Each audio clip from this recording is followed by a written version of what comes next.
అందరికీ నమస్కారం. 12వ తేదీన జరగనున్న పులివెందుల జెడ్పీటీసీ ఎన్నికకి సంబంధించి రాష్ట్రంలో ఉన్నటువంటి తెలుగుదేశానికి సంబంధించినటువంటి కార్యకర్త నుంచి పై స్థాయి ముఖ్యమంత్రి వరకు కూడా పార్టీ యంత్రాంగం యావత్తు కూడా ఆ ఎన్నికల్లో ఏదో ఒక విధంగా పార్టీని గెలిపించుకోవాలా అనే ఒక దురాలోచనతో పనిచేస్తున్నటువంటి పరిస్థితులు ఒక పక్కుంటే,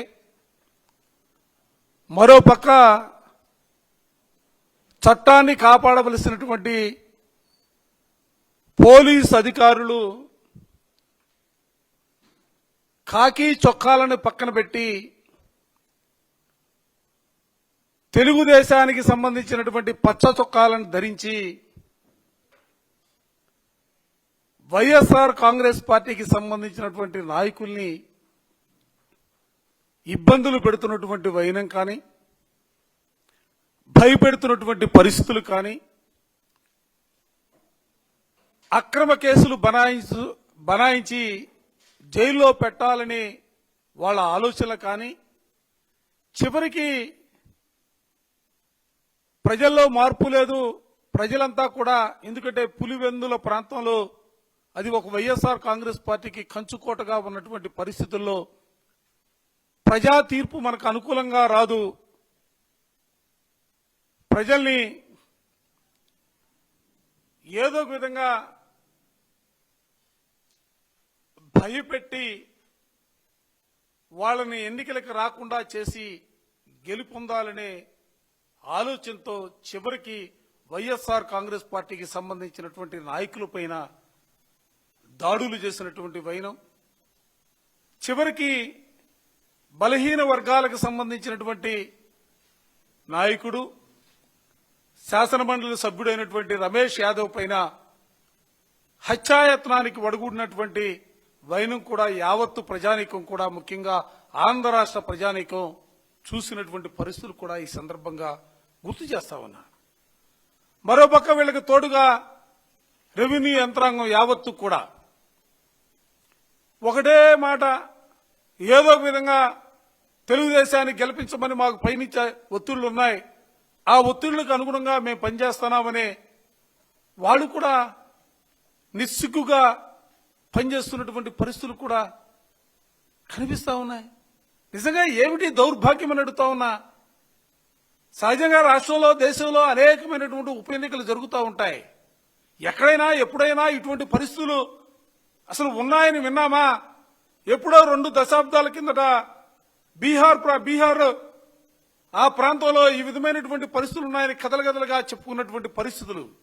కానీ ఈ రోజున 2 దశాబ్దాల కిందట బీహార్లో ఉన్నటువంటి పరిస్థితులు తిరిగి తెలుగుదేశం పార్టీ ఈ రాష్ట్రంలో తీసుకొస్తా ఉంది. ఎన్నికలు ప్రజాస్వామ్యబద్ధంగా గెలవాలనే భావం లేదు, ఏదో ఒక విధంగా గెలవాలనే ఒక తపన తాపత్రంతో వాళ్ళు పని చేస్తున్నటువంటి విధానాన్ని కూడా దయచేసి ప్రజానికాన్ని కూడా గమనించమని చెప్పిన ఈ సందర్భంగా కోరుతా ఉన్నా. నేను అధికారులు కూడా ఈ సందర్భంగా చెప్పదలుచుకున్నా.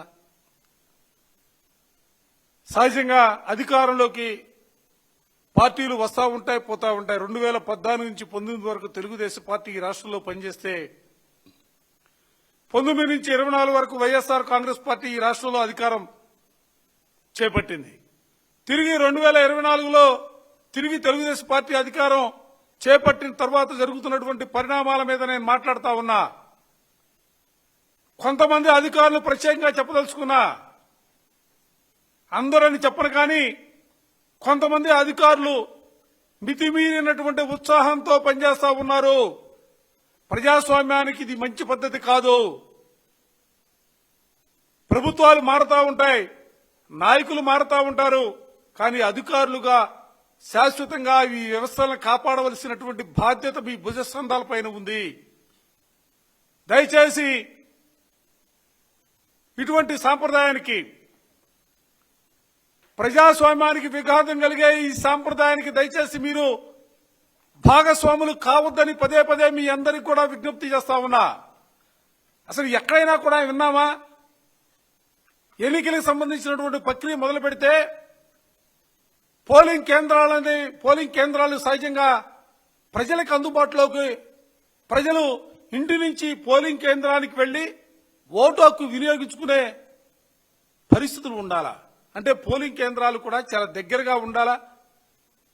నిర్భయంగా ఓటు వేసుకునే దానికి అవకాశం కల్పించాలా?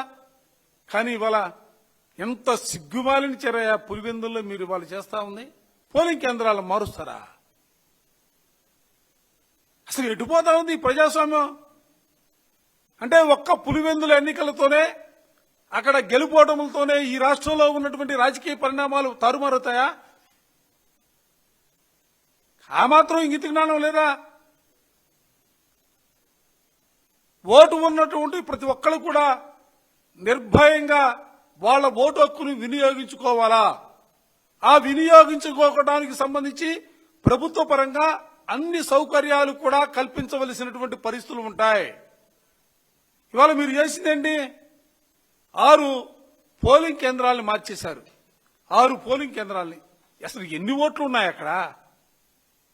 సుమారు 10,000 ఓట్లు ఉన్నటువంటి జిల్లా పరిషత్ ఎన్నికకి సంబంధించి 6 పోలింగ్ కేంద్రాలు మారుస్తారా? ఎక్కడైనా విన్నామా ఇది? ఎర్రబిల్లి మండల ప్రజా పరిషత్ ఎలిమెంటరీ స్కూల్లో ఉన్నటువంటి 2 సెంటర్లని ఆ పక్కన ఉన్నటువంటి నల్లపురెడ్డిపల్లిలో జడ్పీహెచ్ఎస్ కి మార్చారు.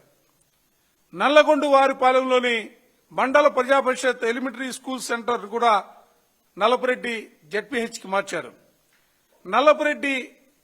నల్లపురెడ్డిపల్లి జడ్పీహెచ్ 2 సెంటర్లుంటే అక్కడిని తీసుకెళ్లి ఎర్రబల్లి మండల పరిషత్ ఎలిమెంటరీ స్కూల్ కు మార్చారు.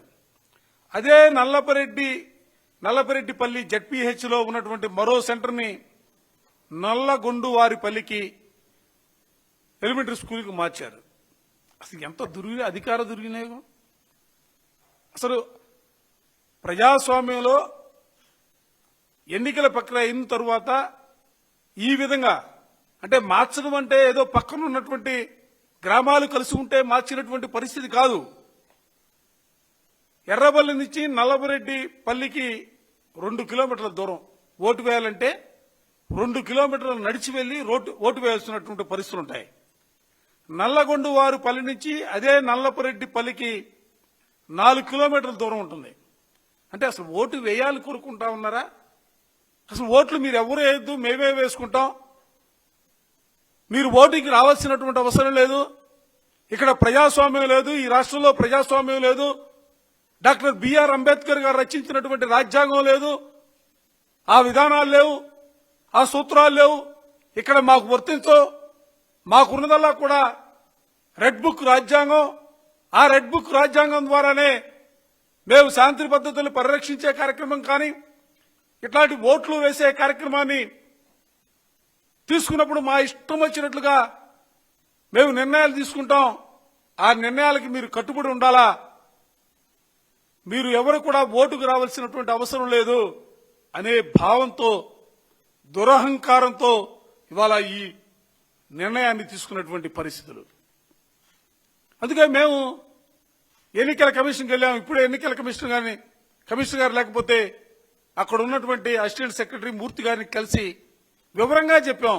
అసలు ఇది ఏమి విధానమయ్యా? ప్రజాస్వామ్యంలో హక్కుల్ని పరిరక్షించడానికి ఇటువంటి విధానాలు తీసుకుంటారా? ఈ విధమైనటువంటి నిర్ణయాలు తీసుకుంటారా? కనీసం ఆలోచించరా? వాళ్ళు చెబుతా ఉంటారు, వాళ్ళకు కావాల్సింది కోరుకుంటా ఉంటారు, కానీ మీరు అధికారులుగా మీరు చట్టాన్ని పరిరక్షించవలసినటువంటి బాధ్యత కలిగినటువంటి వ్యక్తులుగా దేశంలో ప్రజాస్వామ్యాన్ని కాపాడవలసినటువంటి ఎన్నికల కమిషన్ కళ్ళప్పి గురించి చూస్తూ ఉంటే ప్రతిఫలాలు ఏ విధంగా ఉంటాయి? దయచేసి ఆలోచించాలని చెప్పి వారు కూడా స్పష్టంగా చెప్పడం జరిగింది. వారు తప్పనిసరిగా ఈ అంశాలన్నీ కూడా సంబంధిత అధికారులందరూ కూడా తెలియజేస్తామని లెటర్ పెడతామని చెప్పడం జరిగింది. దాంతోపాటుగా నిన్న ఏదైతే గౌరవ హైకోర్టు ఇచ్చినటువంటి తీర్పుకు అనుగుణంగా సీసీ కెమెరాలకు సంబంధించి కానీ వెబ్కాస్టింగ్ సంబంధించి కానీ, మానిటరింగ్ సంబంధించి కానీ, అరేంజ్మెంట్ సంబంధించి కానీ, అదేవిధంగా పోటీ చేస్తున్నటువంటి అభ్యర్థులకి రక్షణ కల్పించే అంశానికి సంబంధించి కానీ, ఓటర్లు నిర్భయంగా ఓటు వేయటానికి ఎక్కడా కూడా అవంతరాలు లేకుండా వాళ్ళు డైరెక్ట్ గా పోలింగ్ కేంద్రాలకు వచ్చేదానికి తగినటువంటి ఏర్పాట్లు, ఎందుకంటే నిర్భయంగా ప్రజలు ఓటు వేసుకోవడానికి సంబంధించి హైకోర్టు కొన్ని మార్గదర్శక సూత్రాలని నిన్న చెప్పడం జరిగింది. వాటిని కూడా అమలు చేయమని చెప్పి ఎన్నికల కమిషన్ గారిని కోరి కలిసి దానికి సంబంధించి కూడా మెమోలను ఇవ్వడం జరిగింది. మేము ఒక్కటే, ఎందుకంటే వైఎస్ఆర్ కాంగ్రెస్ పార్టీగా మేము మా పార్టీ జగన్మోహన్ రెడ్డి గారి నేతృత్వంలో ప్రజల కోసం ప్రజల మధ్య నుంచే పుట్టినటువంటి పార్టీగా వైఎస్ఆర్ కాంగ్రెస్ పార్టీ. మేము ఎప్పుడు కూడా అధికారాన్ని అడ్డుపెట్టుకొని బతకాలనో, అధికారాన్ని అడ్డుపెట్టుకొని తప్పుడు పనులు చేయాలని ఎప్పుడు కూడా వైఎస్ఆర్ కాంగ్రెస్ పార్టీ భావిస్తున్నటువంటి పరిస్థితి లేదు. ఇవాళ మీరు పోలింగ్ కేంద్రాల మార్పు వల్ల 4 కిలోమీటర్ల దూరం ఒక ఊరు నుంచి ఒక పోలింగ్ కేంద్రానికి 4 కిలోమీటర్లు వెళ్లాలంటే అసలు మధ్యలో ఇవాళ ఉన్నటువంటి పరిస్థితుల్లో రెడ్ బుక్ రాజ్యాంగం నడుస్తున్నటువంటి పరిస్థితుల్లో 4 కిలోమీటర్లు వెళ్లి ఒక ఓటు వేసుకోవడానికి అవకాశం ఉంటుందా? దయచేసి నేను రాష్ట్ర ప్రజానికానికి కూడా విజ్ఞప్తి చేస్తా ఉన్నా, విఘ్నులైనటువంటి ప్రజాస్వామ్యవాదులందరినీ కూడా ఈ రాష్ట్రంలో జరుగుతున్నటువంటి అప్రజాస్వామిక పాలనని దయచేసి గమనించమని చెప్పి నేను ఈ సందర్భంగా వారికి కూడా నేను విజ్ఞప్తి చేస్తూ, వాళ్ళకు కూడా అర్థమవుతూ ఉంది. ఎందుకంటే ఇన్ని రకాలుగా నామినేషన్లు వేయకుండా బెదిరించారు, వేసిన తర్వాత స్కూటీల్లో నామినేషన్లు వెత్తివేయడానికి ప్రయత్నం చేశారు, ప్రచారం చేస్తా ఉంటే బైండ్ ఓవర్ కేసుల పేరుతో వందలాది మంది కార్యకర్తలపైన పోలీస్ స్టేషన్కి పిలిపించి కేసులు పెడతా ఉన్నారు, అక్రమ కేసులు బనాయిస్తా ఉన్నారు, నాయకుల మీద దాడులు చేస్తా ఉన్నారు, నాయకుల్ని చంపడానికి ప్రయత్నం చేస్తా ఉన్నారు. చివరికి ఇన్ని చేసినా కూడా వాళ్ళు గెలుపొందలేమనే భావంతో చివరికి పోలింగ్ కేంద్రాలను కూడా మార్చి ఓటర్లు ఎవరు కూడా పోలింగ్ కేంద్రాలకు రాకూడదు, ఓట్లు వేయకూడదు, మేమే మీ ఓట్లు వేసుకుంటామనే భావంతో ఇవాళ అప్రజాస్వామ్యంగా వాళ్ళు చేస్తున్నటువంటి ప్రయత్నాల్ని ఖండిస్తూ ప్రజాస్వామ్యాన్ని పరిరక్షించడానికి వైఎస్ఆర్ కాంగ్రెస్ పార్టీ జెండా పట్టుకున్నటువంటి ప్రతి కార్యకర్త కూడా అకుంఠితమైనటువంటి క్రమశిక్షణతో నేను చెప్తా ఉన్నా. ఎందుకంటే మా నాయకుడు మాకు నేర్పింది, మా నాయకుడు మాకు చెప్పింది ప్రజాస్వామ్యబద్ధంగా వైఎస్ఆర్ కాంగ్రెస్ పార్టీ కార్యకర్తలు నడవాలని ఆయన చెప్పినటువంటి మాట కూడా ఈ సందర్భంగా మరోసారి మీ ద్వారా ఆ తెలుగుదేశ నాయకులందరికీ కూడా చెబుతూ, ఇప్పటికైనా కూడా విపరీత పోకళ్లకు పోకుండా, అప్రజాస్వామ్య విధానాలకి పాల్పడకుండా ప్రజాస్వామ్యబద్ధంగా పులివెందులు ఎన్నిక జరిపించండి. మీరేందో మేమేందో ప్రజలు నిర్ణయిస్తారు, ప్రజలు తీర్పిస్తారు. ఆ తీర్పును బట్టే మీ కథ మొదలైంది. ఎందుకంటే ప్రజల్లో కూడా తిరుగుబాటు మొదలైంది. ఆ తిరుగుబాటు ఓటర్ల ద్వారా తప్పనిసరిగా చెప్పడానికి ఈ రాష్ట్రంలో ఉన్నటువంటి ప్రజానీకం సిద్ధంగా ఉన్నారన్న అంశాన్ని కూడా ఈ సందర్భంగా చెప్పదలుచుకున్నాను.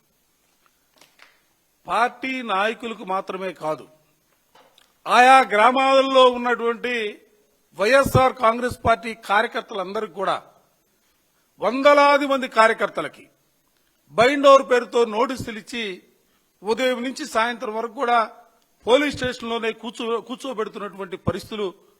అంటే ఒక రకంగా మీరు ఓటింగ్ లో పాల్గొంటే, మీరు పార్టీ కార్యక్రమాల్లో పాల్గొంటే మీకు ఇబ్బందులు తప్పు అనే ఒక భావంతో వాళ్ళు చేస్తున్నటువంటి ప్రయత్నాలని మేము నిజంగా ఖండిస్తా ఉన్నాం. కానీ ఎందుకంటే ఇంతకుముందు చరిత్రలో ఎప్పుడు కూడా లేదు, ఈ విధమైనటువంటి నోటీసులు ఇవ్వడం అనేది ఎప్పుడు కూడా లేదు. మొట్టమొదటిసారిగా పులివెందులో వాళ్ళు చూస్తా ఉన్నాం. చూద్దాం. నేను ఇదే సందర్భంలో అధికారులకు కూడా చెప్పదలుచుకున్నా, దయచేసి మరోసారి చెప్తా ఉన్నాం.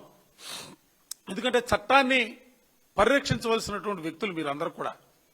ఇవాళ ఏదో అధికారంలో ఉందని వాళ్ళు చెప్పినటువంటి మాట తలంచుకొని చేసుకుంటూ ముందుకు సాగితే భవిష్యత్తులో కూడా, ఎందుకంటే మా పార్టీ ఆఫీసులో ఇప్పటికే డిజిటల్ లైబ్రరీ ప్రారంభించబడతా ఉంది త్వరలోనే.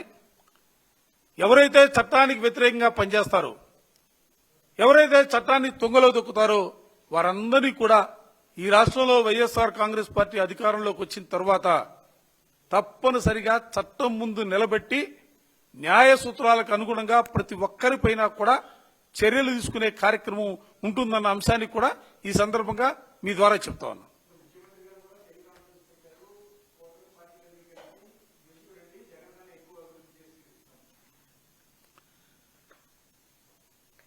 మేము కూడా ఎన్నికల్లో ఏదైనా ఒక ఎన్నిక జరుగుతున్నప్పుడు ఆ ఎన్నికల్లో ఆయా రాజకీయ పార్టీలు సహజంగా గెలుపొందాలని కోరుకుంటారు, ఎవరికి వాళ్ళు కోరుకుంటారు.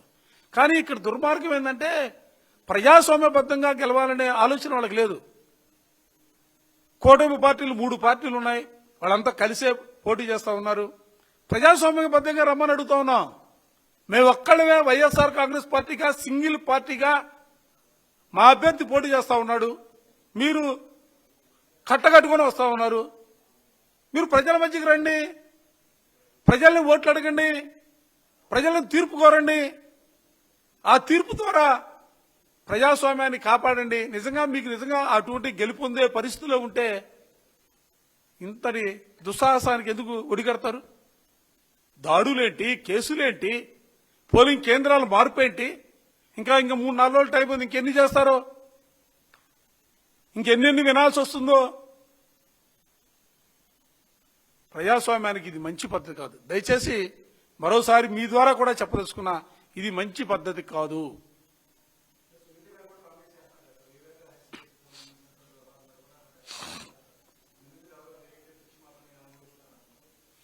అదొక దురదృష్టకరం.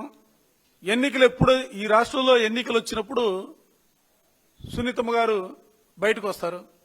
ఆ రోజే ఆమె తనుకి వివేకానంద రెడ్డి హత్య గురించి మాట్లాడుతూ ఉంటారు. ఏదైనా కీలకమైనటువంటి సంఘటనలు జరిగినప్పుడు, రాష్ట్రంలో జరిగినప్పుడు ప్రభుత్వాన్ని కాపాడటం కోసం ఈ అంశాన్ని తీసుకొస్తా ఉంటారు. ఇవాళ అసలు ఆమె మాట్లాడితే నాకు అర్థం కావట్లేదు. 14 నెలల కాలం అవుతుంది ఈ రాష్ట్రంలో తెలుగుదేశం పార్టీ అధికారంలోకి వచ్చి. ఇవాళ రాష్ట్రంలో తెలుగుదేశం పార్టీ అధికారంలో ఉందే, పదే ఇంకా కూడా ఎస్పీ గారిని కలిసి మాట్లాడేదే ఉంది, ఐజీ గారిని కలిసి మాట్లాడేదే ఉంది, డీజీ గారిని కలిసి మాట్లాడేది ఉంది. మీ చేతుల్లోనే ఉంది కదా, ప్రభుత్వం మీ చేతుల్లోనే ఉంది కదా. చంద్రబాబు నాయుడు గారు మీ నాయకుడే కదా. ఇంకా అధికారులు కలవలసినటువంటి అవసరం ఏముంది? ప్రభుత్వం మీ చేతుల్లో ఉన్నప్పుడు దీనిపైన విచారణ కానీ, దీనిపైన న్యాయస్థానాల్లో ఆ కేసుకు సంబంధించి ముందుకు తీసుకువెళ్లే పరిస్థితులు కానీ అన్ని మీ చేతుల్లో ఉన్నాయి. మేము ఓడిపోయి ఈ రాష్ట్రంలో ప్రతిపక్షంలో ఉన్నాం. ఇంకా మా మీద బురద జల్లడానికి ఎందుకు ప్రయత్నం చేస్తున్నారు ప్రజలు అర్థం చేసుకోవాలని చెప్పి నేను ఈ సందర్భంగా ప్రజానీకానికి కూడా చెప్పదలుచుకున్నాను.